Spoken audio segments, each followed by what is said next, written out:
For the past 4 or so years, I've been convinced that the Enter Shikari album, Take to the Skies, is a concept album, which is an album with a story. But I've finally managed to work it out, so prepare your minds for this. Also, as a disclaimer, this is just my interpretation of it, so don't yell in the comments, oh, this isn't what it is, because I know it's not.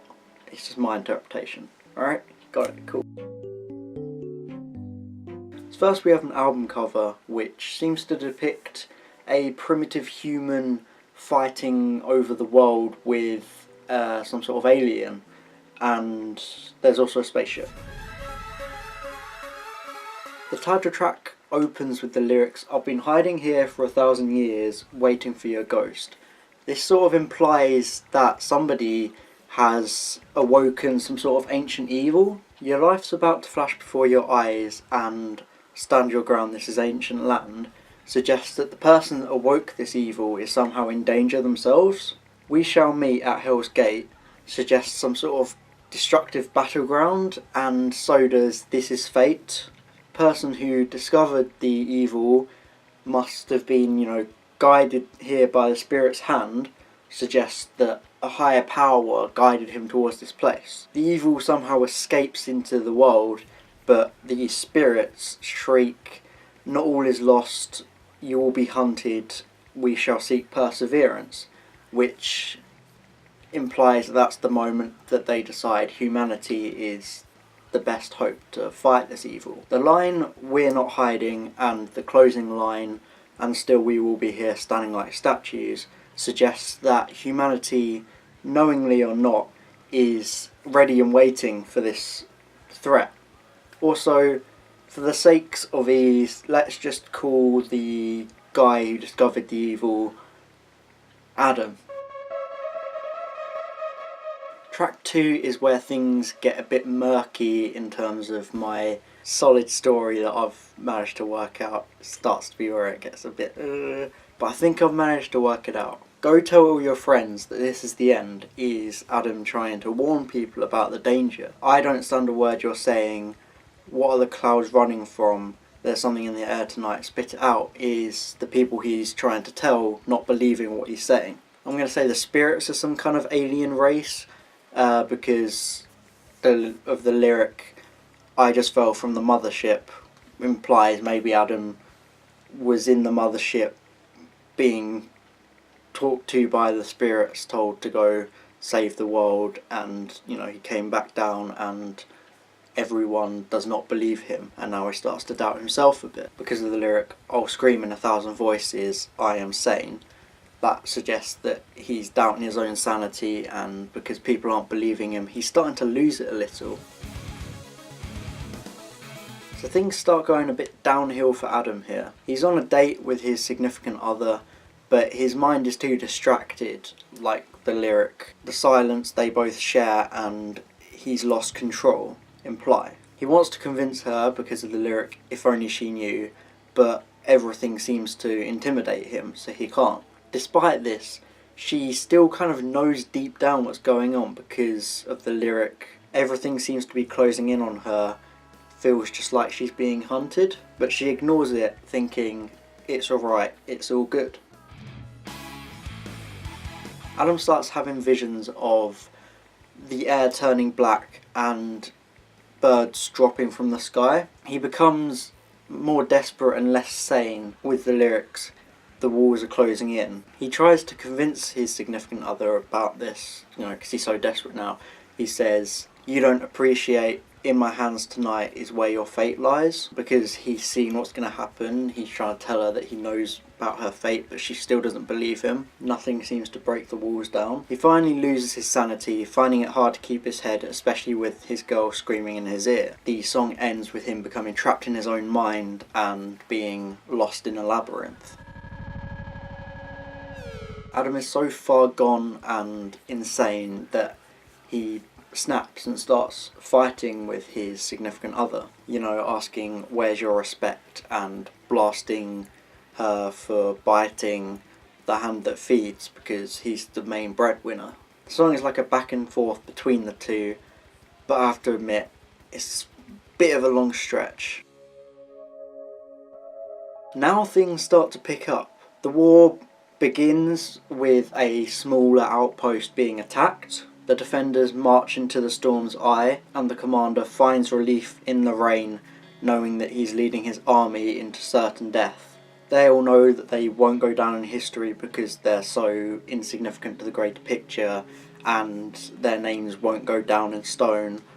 And as they lay dying there, the commander thinks about how he never meant for them to all die so brutally under his command. The enemy is winning and the war escalates. The enemy know they still have the element of surprise, and they're winning against humans because the humans' defense shields are down. The internal struggle of the humans is represented in the lyrics: wave your bloody flags, surrender, give in. But they fight back, as shown by the lyrics, that's not what you want.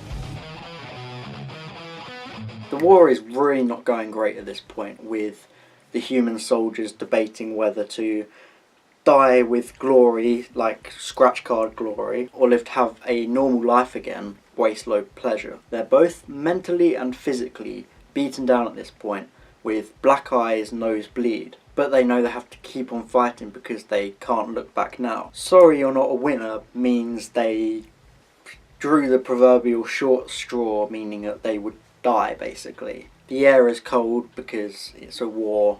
The air is always cold during war, and their mind's so bitter because they're jealous of people who get to live. They're so bitter that the only things they've got to lose are false intentions and a life so pretentious. So basically they don't have anything to lose. Goodbye, your world ends is a soldier dying, but insert your coin and try again is, it's either like, I don't know, maybe reincarnation, or more obvious than that, and a lot of the recruits just think it's a video game or something, you know.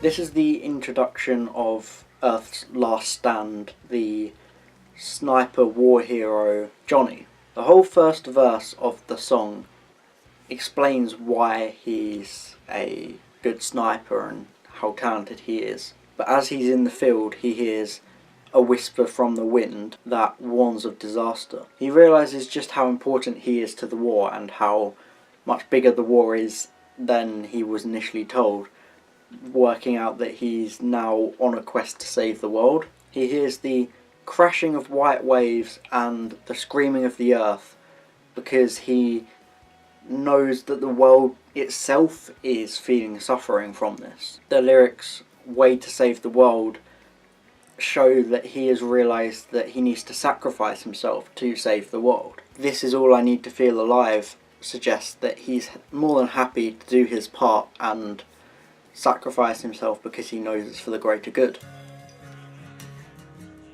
After Johnny dies, the spirits come for him as the lyrics, "And I long for you to appear after losing your way across star-riddled skies to carry you home," imply. Johnny looks on from outside his own dead body and thinks about what he's done, and you know, it's a bittersweet moment because he saved the world, but he had to die, so he cherishes his loss, a gentle reminder that life is unkind at the best of times. Brace yourself, because I think I'm coming for you. Look up into the sky, and home could be anywhere when I am holding you, are the last moments of the spirits taking Johnny away into the afterlife because he's done his part and they respect him for that, and they're taking him away because he wasn't selfish and he sacrificed himself. Big climax of the final epic battle begins as shown by the lyrics, "Let this battle commence one last time." The generals try to rally their troops, telling them, "You've lost the will to do what's right again." We find out that at one point humanity tried to communicate with the enemy, but they, as in we, have no patience. It's time for humanity to reclaim the throne of peace and stability in the world. There's no point anymore trying to negotiate because it's time to finish this now. There's no place for diplomacy now. It's just got to be ended through war itself. Everyone freezes and waits for the earth to move and the ground to shake, mean that humanity's got no choice but to go nuclear and destroy the enemy for good, because that's the only way they can truly end it. Despite the nuclear destruction, humanity survives and perseveres, as shown by the last closing lyrics of "And still we will be here, standing like statues." God, that took a while, and it was probably an entire waste of your time. But I'm actually really happy I got to finally properly, put down all these thoughts on paper and finally piece it together, because years and years I'll be listening to parts of it and I'll be like, it feels like a concept album. I almost broke my arm with all the reaching I was doing, but I can't complain. I'm like 99.99999% sure that this is not the story of the album. If the album even has a story, it might not even be a concept album. But isn't interpretation the beauty of music?